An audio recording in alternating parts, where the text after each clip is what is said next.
Hey viewers, welcome back to your channel Clear Economics with Akshay। क्या आपको पता है देश की घरेलू आय और राष्ट्रीय आय अलग-अलग हो सकती है? चलिए जानते हैं कैसे।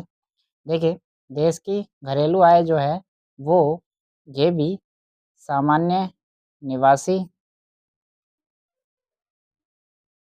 प्लस जो हमारे गैर निवासी हैं, दोनों की आय को शामिल करती है।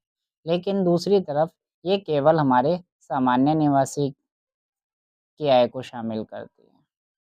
ठीक है? हम जो घरेलू आय है उसे एनडीपी-एफसी से दिखाते हैं, जो हमारी राष्ट्रीय आय है उसे हम अपनी एनएनपी-एफसी से दिखाते हैं। दोनों में ही कारक आय शामिल की जाती है, दोनों को ही कारक आय यानी फैक्टर इनकम के साथ यहाँ पर हस्तांतरण इनकम यानी किसी का गिफ्ट वगैरह ना तो यहाँ शामिल किया जाता और ना ही यहाँ पर शामिल किया जाता। अब इफ डिफरेंट है एनएफआईए का, ठीक है?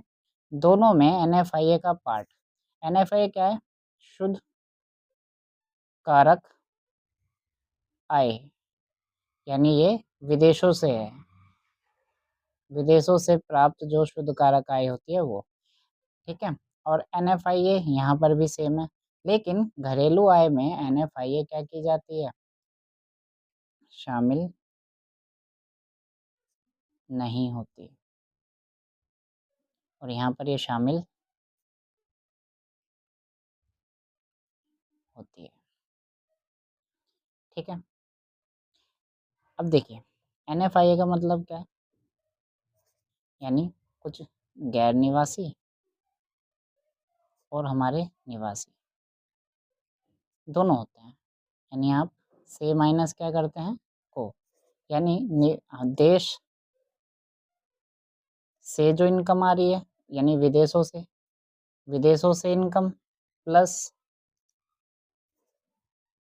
विदेशों को इनकम, दोनों को माइनस करते हैं तभी तो हमारी राष्ट्रीय आय निकलती है। लेकिन घरेलू आय में दोनों को ही शामिल किया जाता है, हमें विदेशों से जो इनकम मिल रही है वो भी और विदेशों को जा रही है वो भी, यहाँ दोनों, क्योंकि गैर निवासी विदेशों के नागरिक वो यहाँ पर इनकम कमाते हैं वो भी शामिल करते हैं और निवासियों की तो हमारे नागरिक हैं उनकी तो होगी ही।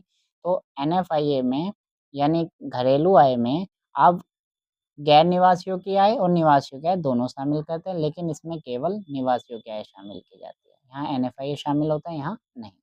ठीक है? मिलते हैं ऐसी और मज़ेदार वीडियो में। लाइक और सब्सक्राइब करें।